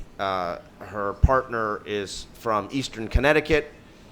And, you know, she was talking about her partner's family, who are all live within 5 minutes of where they're born. Very conservative, very Roman Catholic. You know, women stay in their place, and, you know, the men are the leaders, and these people were all supporting Trump. And that kind of picture, I think, of some of the supporters, particularly in some of these Rust Belt communities, I think has to be reflected on. I mean, I think that it reflects the fact that, you know, the United States is a whole lot more parochial and less modern than we thought it was. Yeah, and that's, you know, certainly unfortunate. We're very close to having the first female elected as president of the United States. But, you know, I think, again, it goes back to this anger with Washington. I think Hillary had a long track record. I think it goes back to when Bill was in the White House as well. I mean, Republicans were very much against the Clinton administration, and I think they kind of took it out on Hillary in a way. Question? May I just say something? Melania as a first lady, it boggles the mind. I mean, what a step back for first ladies. Like, I can't even. Let's not shame women in she's got a trying good to support speechwriter, other though. women. Okay, sorry, question? Yeah, sorry. Well, when I don't support the personal attacks of other women in trying to support Hillary, because I think this is a little bit hypocritical and whatever. But in regards to voting and who turns out to vote, I think that the claim that this was a free and fair election is kind of ignorant of the fact that no U.S. election is ever a completely free and fair election. I mean, we're talking about a country in which systematic slavery of an entire population of people happened for centuries and centuries, and disenfranchisement still occurs rampantly in so many poor and communities of color. So I think if you're going to talk about who shows up to vote or the legitimacy of voting, that history needs to be acknowledged, and also the present, past, and contemporary efforts by the Republican Party to further disenfranchise voters. I mean, it was 2013 that the Voting Rights Act was defanged, and it was by entirely Republican-appointed, Bush-appointed Supreme Court justices. So any comments about freedom to vote, enfranchisement, voter suppression, which happens, voter fraud does not, but voter suppression definitely does. I mean, in Florida, Rick Scott almost refused to extend the voter registration date after we had a hurricane that displaced so many people and caused loss of life. And, the fact that mostly Democrats, poor people, people of color, register later, you need to raise the question of whether that is politically motivated, the decision not to further the voter registration date, which eventually was done by a federal judge. But these concerted efforts to disenfranchise people is something that we've seen continuously from the Republican Party. And how do we overcome that? I don't know if you could blame this election necessarily on a systematic oppression by the Republican Party against minorities or against poor people. I think it goes back to a lot of Americans aren't civically engaged anymore. I haven't seen the numbers, but usually less than a third of people vote in the election. The youth vote is almost non-existent. African American voting, I bet you, is down, not at the levels that when Obama was in office. I think a lot of it just has to go to Hillary not being an excitable candidate, not driving out her base to the polls necessarily. I don't think there's systematic disenfranchisement of voters. I think it's a lack of civic engagement. I think my view is that there has been a tradition of Republican Party voter suppression. We saw an engagement, an effort by the Republican Party, parts of the Republican Party, to try to knock people off the polls, off the registers, the vote registers in North Carolina. You know, we had some individuals sending letters to various different addresses that if it bounced back, they would then go to the register of voters, say this person is no longer there, and therefore you have to take them off the rolls. Fortunately, a federal judge intervened at the last minute and said everybody who was in that situation could vote. But the Republican Party has had a tradition of dirty tricks connected to voter suppression for many, many years. It is actually under various different restraining orders by the federal government connected to ballot security processes. And so, I mean, it is an issue. I'm not sure it was a decisive issue in this election, but it is part of the sort of toolkit of dirty tricks that the Republican Party likes to roll out. And, action needs to be taken against that. Just speaking of dirty tricks and conspiracies, where does the FBI issue figure in this? Look, we'll have to go back and see what the effect of,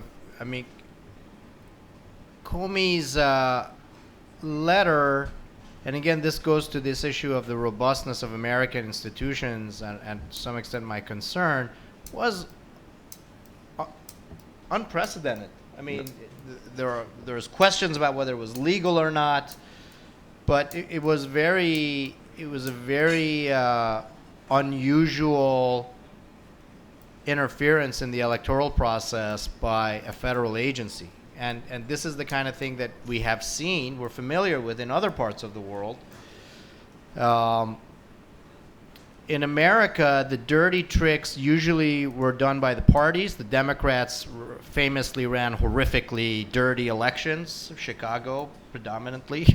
This is a bipartisan thing. But again, there was a sense of decency and agreement that federal agencies wouldn't engage in such chicanery at the last minute. I don't think it was the ultimate thing, but it really alarms me. I'm less alarmed by the kind of party dirty tricks than by the erosion of respect for American governmental institutions. So, just quickly, Phil, yeah. do you think it lost her the election? I'm not sure yet. But what is quite clear is there is a law called the Hatch Act, which prohibits federal employees from interfering in elections. He clearly violated that. He should be investigated. I think he will be found guilty of that, and he should be fired. Right. I think we're approaching the end. Let's have another final question. Alok Chopra from member of the club. First to the panelists is, I watch one three-letter American TV station, which is most popular, I think, in the States. So biased, so pro-Republicans, which to a normal man, it's very obvious that it is very pro-Donald Trump. Are they bought? How they are influenced? A media like in a developed country like US, how they get so much influenced. Second is, if down the line, if Donald Trump makes blunders, one or two, how he could be dethroned, or can there be a replacement, please? It's the vice president, isn't it? I assume you're talking about Fox News. Yeah. Which is actually owned by an Australian. Naturalized American. Former Naturalized Australian. American, right. In any case, no, it's an excellent question. I mean, I think that what Sam was talking about earlier, which is that there's been a bifurcation of the media. You have, certain media that are very, very alternative right or hard right. You have some that are left wing, but I think probably less pervasive. I mean, it's interesting that it was Donald Trump that was claiming throughout the election that there was a bias of the media against him, and that he was the one who was vilifying and encouraging his supporters to accuse, intimidate, and attack the media. So I mean, I'm worried that we're going to see a continuation and a deepening of that trend. That basically Donald Trump doesn't accept any media reporting of him and his administration unless it's absolutely thinks he's wonderful, that it's all good news for Donald Trump. And I think that we're going to see a kind of incredibly frayed relationship between some of the media that have been making a lot of money from the entertainment value of his outrageous statements. And, now they're going to be facing a guy who's in power and actually has the machinery to really go after them. And it's going to be very worrisome. I would just say real briefly on the media, I was reading that Donald Trump got $3 billion of free media, essentially. And I think what Phil was saying, you have Fox News, you have MSNBC, you have the Drudge Report, you have Huffington Post, you have media on the left, media on the right. And those lines become blurred between pundits and journalists. I'm not a journalist, but I think people who watch Bill O'Reilly or Sean Hannity probably take it that what they're saying is fact, and that they somehow think that they're a journalist with integrity. The same thing on the left with Rachel Maddow when she's there. The left probably thinks she is a journalist, and I think those lines are blurred, unfortunately, and I think people just go to their news station that they agree with and listen to these people they agree with, and that informs their opinion, which is unfortunate. We're at the FCCT. The near extinction of experienced foreign correspondents and of correspondence nationally. We've talked about this development of fact-free media. It is relatively new. I mean, media has always had a very powerful role. You go back to the Hearsts, the Chandlers. I mean, the Chandlers created Nixon, the owners of the LA Times, the Hearst machine. These are famous. So it's not that Fox is so unusual. What is unusual to me is that there's no counterbalance, that there isn't factual reporting, that facts have even become something to be sneered at and scoffed at. That is new. The disruptive effect of social media is not clear yet. Again, those of us who have dealt with trolls certainly see some clear comparisons and similarities between the Philippines and the U.S. I mean, if Trump would say something, and there was no doubt that Trump issued a tremendous amount of just absolute nonsense compared with Clinton. But if you criticized it, you'd just suddenly be attacked by hundreds of people on Twitter who would just throw out all kinds of completely counterfactual stuff. And that's where, the world of Fox is one thing, the world of social media is one thing. I keep waiting to see if, as has happened with the Washington Post, some of the other billionaires, as happened with the Hearsts and the Chandlers, will step in and try to put some of their money into fact-based media. Whether Zuckerberg will say, okay, alongside Facebook, I will start hiring actual reporters to produce content for Facebook. To me, that's the natural evolution, and I think it's necessary. The idea of the fourth estate, the idea of checks and balances is an 18th century development, we're still working with that model. Again, the 18th of Brumaire, and this was the job of the estates, and this was the job of the media. And we've now lost the media, or it's certainly very weakened. So sitting here in the FCCT, I think we have to fight for free expression. We have to fight for freedom of the media, and basically support your local reporter. Gentlemen, my question nobody answered is that Fox being all the reporters, they are not, then it means independent. It is forced, the opinion is forced by the management of Fox. So these journalists have no mind of their own? Or are they bought? Let me say openly, are they journalists? Bought? Yes. Are they journalists? Anchor. The lady who was Kelly, I think, she was openly abused. Blood is coming out here, there, and ultimately, they just gave up. I don't think Bill O'Reilly is a journalist. I don't think Sean Hannity is a journalist. They're basically they're partisan actors, delivering messages, and trying to wrap it up in the sort of context of news. And it's not news. It's basically propaganda. I would just add to that. I think Sam brought up a good point earlier. What did CNN make? $100 million last year? There's no policy discussion on TV anymore. I think the only one who does it is Charlie Rose. I love watching Charlie Rose. But he's frankly boring as all hell sometimes. But he wouldn't be featured on CNN. He wouldn't be featured on Fox News because it's all about ratings and it's all about profit. And these in-depth policy discussions don't happen. When people are getting their policy from Donald Trump in a 140-character tweet, that's when you know something has gone wrong. I think it's incumbent upon the media to try to reform the model somehow.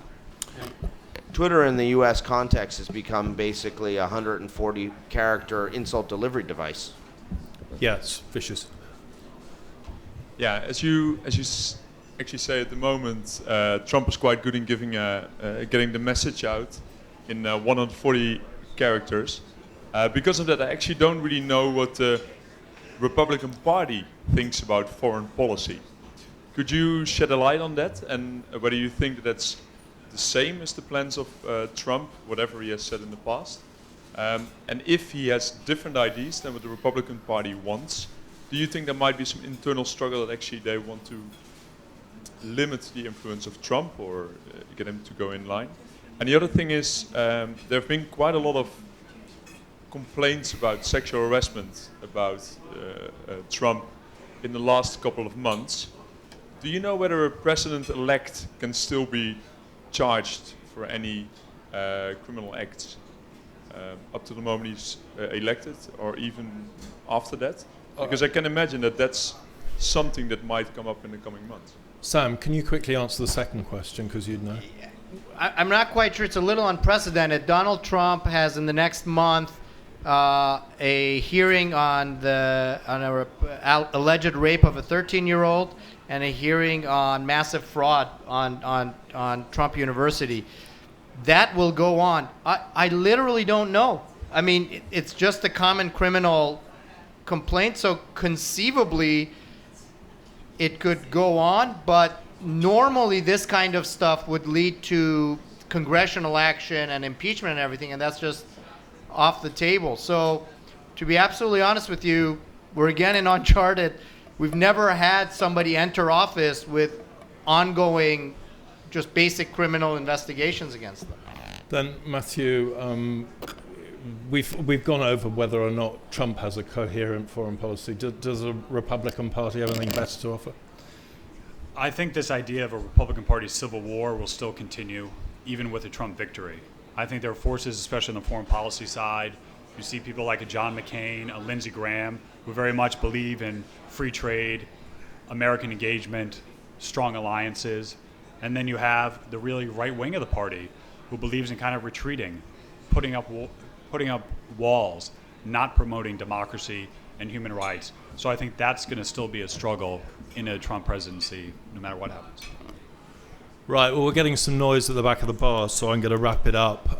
Just on the issue of bias in the press and the under-resourced nature of the media in Southeast Asia and the forced, the disappearance basically of foreign correspondents as a breed. Brunei Times has stopped publishing in the last week. Reuters has laid off 2,000 more people out of 50,000. So it's a downhill slide against social media, which is unbelievably powerful. We have in Thailand Line, which goes in all directions.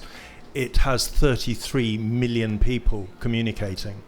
And there is no print media that can respond that quickly and that effectively. So it's a huge fight. Sam mentioned this issue of trolls.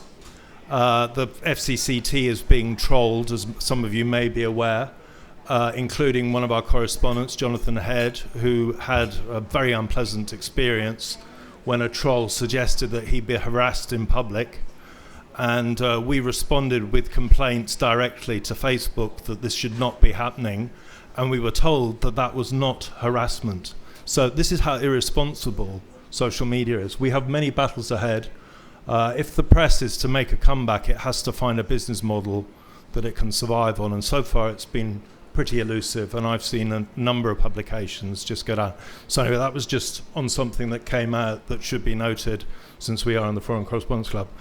On that sad note, I'd like to thank our manel with their manifest shortcomings. I'm deeply sorry for that. We didn't think about it. If we'd found, I did actually ask one lady to join, but she didn't get back to me. But I'm not going to excuse it. So on that note, I think President Trump-elect is going to give us many programs down the line. So maybe the FCCT business model will make a recovery. Thank you very much.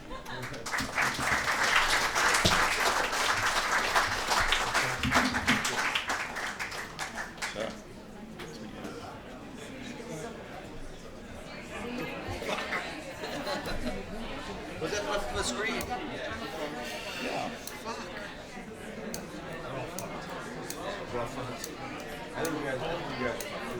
Sam, talk about that old Republican foreign policy of Jim Baker. In Trump's case, he never filed his tax returns, and he could speak better.